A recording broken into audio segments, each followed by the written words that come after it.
college football writer for the Associated Press, Ralph Russo, joins us. Good evening to you, Ralph. Hey, how's it going? That's very rarely do I ever get introduced in that fashion, so I appreciate it. You guys take too much heat. You need to be given some pats on the back, right? They always blame the messenger. They always beat up on you guys. I mean, all you're doing is your job, just putting stuff out there, right?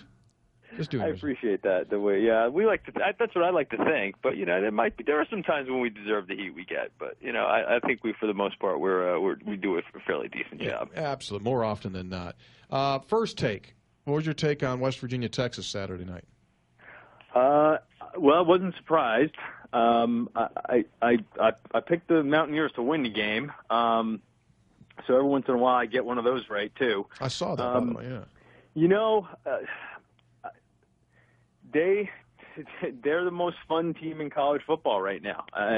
You play the way they play offensively. You play the way the Mountaineers play defensively. Every game is going to be a carnival. I mean, and I know the folks in Morgantown are loving it. I mean, I know the folks in Morgantown are probably going to, pop a few antacids to get through the season if it keeps up this way. But they're a remarkable team. I also, I hate to throw cold water on it. I also think that they're an upset waiting to happen because of just the way they play. It's going to be tough for them to get through this whole season undefeated, but I do think they're in store for a really good season. I picked them to win the Big 12, and I see no reason to back off that. I do have a hard time seeing them staying undefeated, though. Yeah, Ralph Russo joins us, the Associated Press college football writer. I was talking about that earlier, that if there's ever been the perfect setup for an upset, it would be West Virginia at Texas Tech on Saturday. Because here's the deal. Texas, I know Texas obviously is the school with all the history, and there's a lot of talent there. And Austin is, listen, it's a terrific place for college football. But the history suggests that Austin is not necessarily the toughest place to play. Texas is a great team more often than not, but Austin itself, Texas loses some games in Austin. Not that often, but occasionally. Lubbock is a different animal. I'm sure West Virginia was amped up to go to Austin. I'm sure there was no doubt that they were pumped to go to Austin. You don't get that pumped to go to Lubbock. And coming off a big win like that, that's a nasty place to play. Especially, I think that the game is going to be a day game, right, this week. Yep. So yeah, 2:30 out there. That helps a little bit that they don't get a whole day to get all riled up.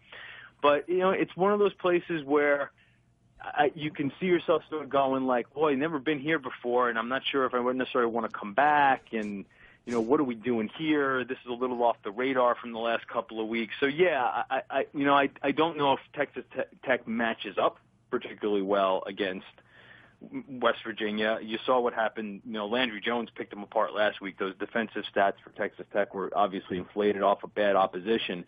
But it is a tricky spot, and if the Mountaineers aren't going to play any defense, Seth Dodge can throw it around enough that he can keep up with Geno for a little while at least.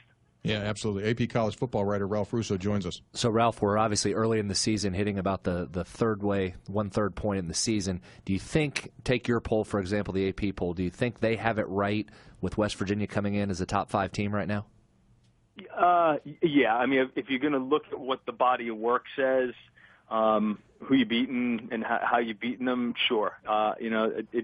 Listen, I think once you get past 1, 2, maybe 3, the teams all start looking rather similar. I don't know if there's a great difference between West Virginia and, say, Clemson, even though last year maybe proves me maybe that wasn't the best team to say. Or maybe I thought less. There's only about a 40-point difference, but anyway, we get your point.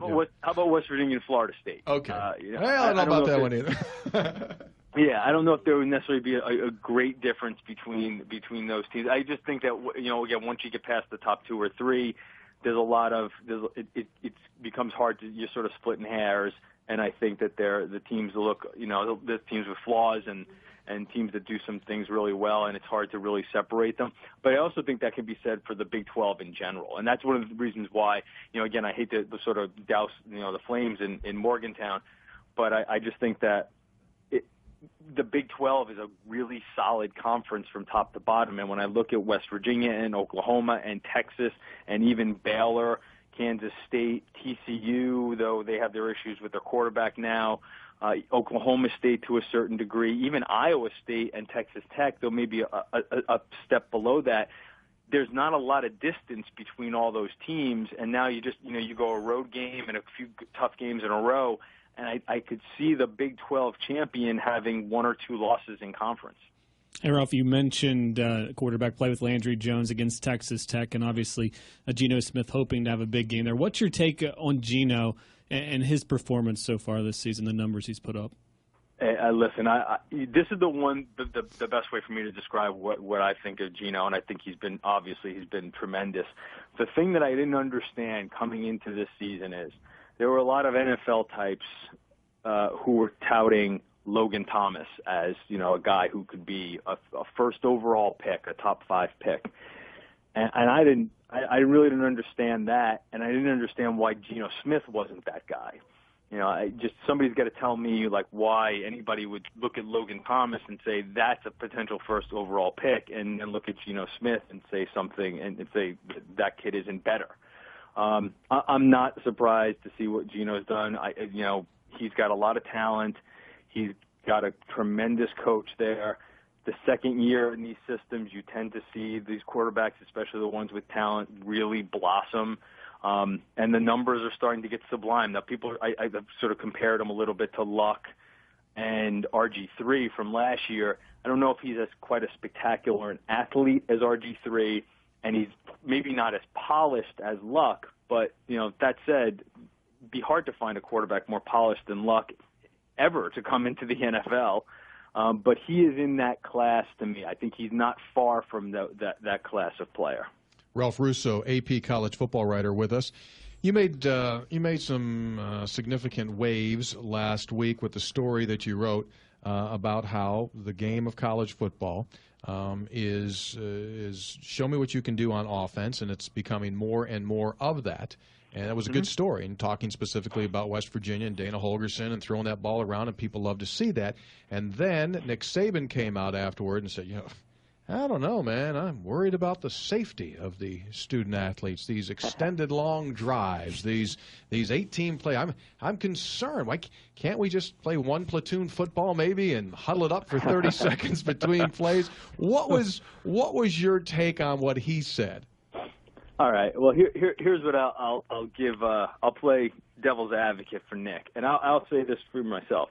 If somebody can come to me and show me that because of not necessarily the extended drives, but the extended plays, right? I mean, the thing is, when you play this high-speed offense, you're putting 85 to 90 plays worth of football game. You're almost playing a full quarter's worth more of plays.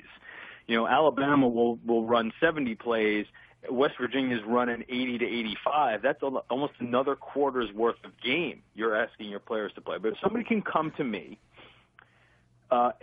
study this, because inherently football is a dangerous sport. So if you play it more often, the likelihood that you might be putting your players in greater danger if you play more plays, right?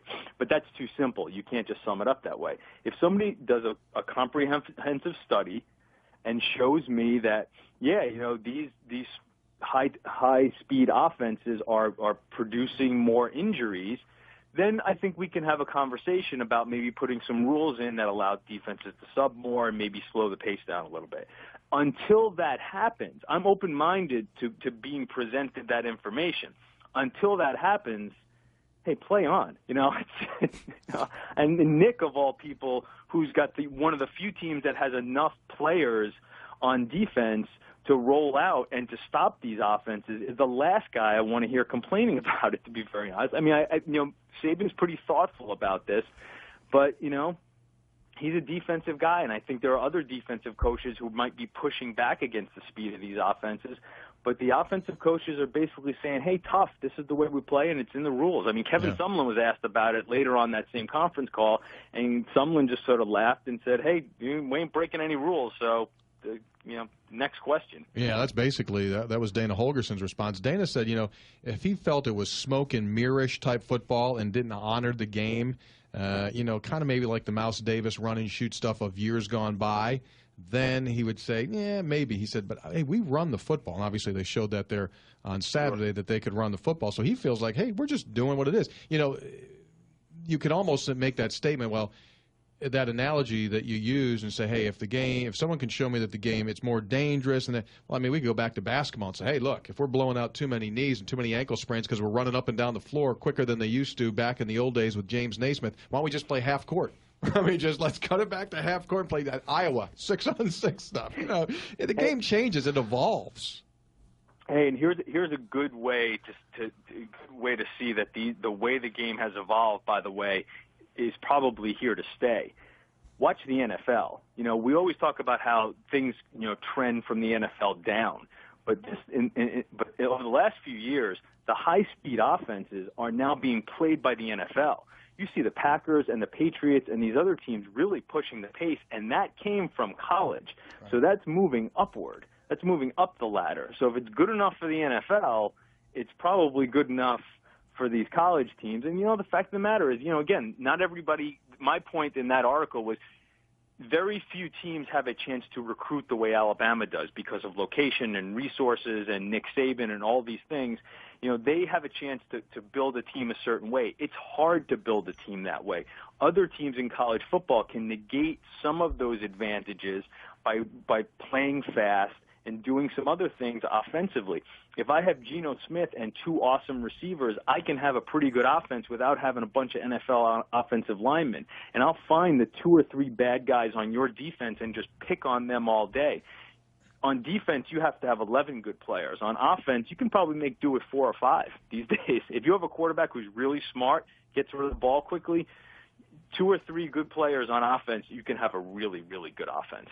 I think you're perfect, man. I think you hit it. You couldn't have said it any better, and that's good for the game of college football because obviously the boys down the SEC, they think, hey, if you don't run it 72 times between the tackles, right, if you don't run it 72 times and then throw that screen, boy, it just isn't football anymore. That's good. I like it. I like it. Hey, Ralph, great stuff. Won't hold you any longer. We'll catch back up with you here in the not-too-distant future and really appreciate you joining us here this evening.